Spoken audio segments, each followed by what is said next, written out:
आजकल इन आयुर्वेद वालों में एक ट्रेंड बहुत चल रहा है कि भाई समिता उठाओ, उसे लाल कपड़े में बांधो और उसे लेकर डोले निकल जाओ। मुझे इस वीडियो को बनाने के लिए मजबूर इसलिए होना पड़ा क्योंकि हाल ही में अभी एक सेमिनार में कुछ बच्चे देखे जो समिता को लाल कपड़े में बांध के उसको हृदय से लगा के घूम रहे थे।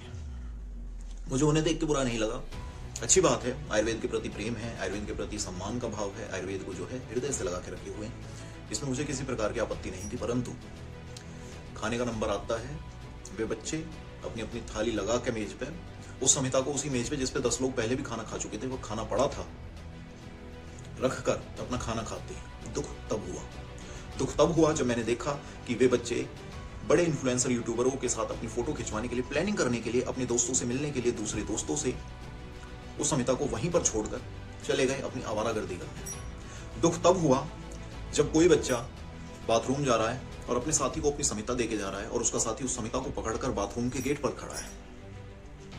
जनाब, ये समिता है, ये कोई किताब नहीं है, ये वो ग्रंथ है जो हमारे वैद्य समाज में उसी प्रकार प्रतिष्ठित व पवित्र है जिस प्रकार हमारे समाज में रामायण और महाभारत है। ये उतना ही पवित्र है हमारे लिए, ये हमारे लिए कोई मजाक नहीं है। आप थोड़ा सा कूल बनने के चक्कर में, थोड़ा सा कैड बनने के चक्कर में इस प्रकार की जो हरकत कर रहे हैं, मैं उसकी निंदा करता हूं और मैं प्रश्न चिन्ह लगाता हूं आपकी श्रद्धा पर, आपके आयुर्वेद के प्रति प्रेम पर। आप इन्फ्लुएंसर बनने के लिए इस किताब को लेकर घूम रहे हैं या सच में प्यार है? यदि सच में प्यार है तो जिस प्रकार आप इसका अपमान कर रहे हैं, मैं उसकी निंदा करता हूं। वह आप उन लोगों में से हैं जिनको संहिता में कम व दिखावे में ज्यादा भरोसा है। आज भी हमारे समाज में ऐसे वैद्य उपस्थित हैं जिनकी संहिता उनके क्लिनिक पर, मंदिर में भगवान की भांति प्रतिष्ठित है एवं संहिता का ज्ञान हृदय में कंठस्थ लिए फिरते हैं। उनको संहिता लेके घूमने की जरूरत नहीं है। उनका वैदत्व उनकी वाणी में है, उनके मन में है, उनके क्रम में है, उनके वचन में है। उनको किसी भी प्रकार के आइडेंटिफिकेशन की, किसी भी प्रकार के प्रूफ की जरूरत नहीं है कि वे वैद्य हैं। जब आप उनसे बात करते हैं, उनकी वाणी को सुनते हैं, तो आप स्वयं ही जान जाते हैं कि सामने वाला व्यक्ति किस स्तर का ज्ञानी है।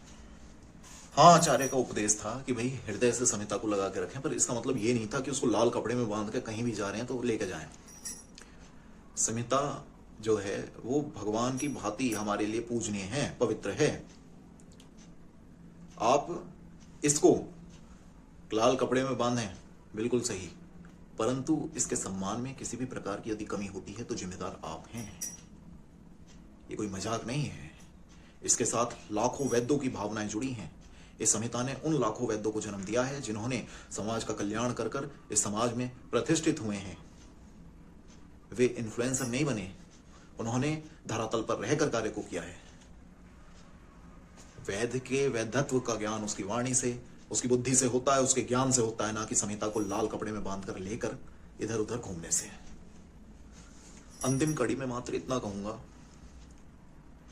कि संहिता का यदि सम्मान करना है तो इसको हृदयगत करो, इसको कंठस्थ करो। इसको हृदय से लगाने के लिए आचार्य ने कहा है, मतलब कि इसको हृदयगत कर लीजिए, इसको याद कर लीजिए, इसको उस स्तर पर समझ लीजिए कि जिससे आप समाज का कल्याण करने हेतु उपयुक्त हो, आप समाज का कल्याण कर पाए। इस प्रकार संहिता का जो अपमान कर रहे हैं आप, इससे किसी की भावना यदि आहत हुई तो आहत आप भी होंगे, चिंता मत कीजिए, आज नहीं तो कल। मुझे बुरा लगा, ये चीज गलत है। एक समाज में रहकर, आयुर्वेद समाज में रहकर एक दूसरे पर कटाक्ष करना, प्रहार करना। हम यहाँ कोई कंट्रोवर्सी करने नहीं आए हैं, परंतु जब आप इस प्रकार की हरकत करेंगे तो बुरा लगेगा। उम्मीद करता हूं आप समझ रहे होंगे। जय हिंद, जय भारत, आयुर्वेद सकोच।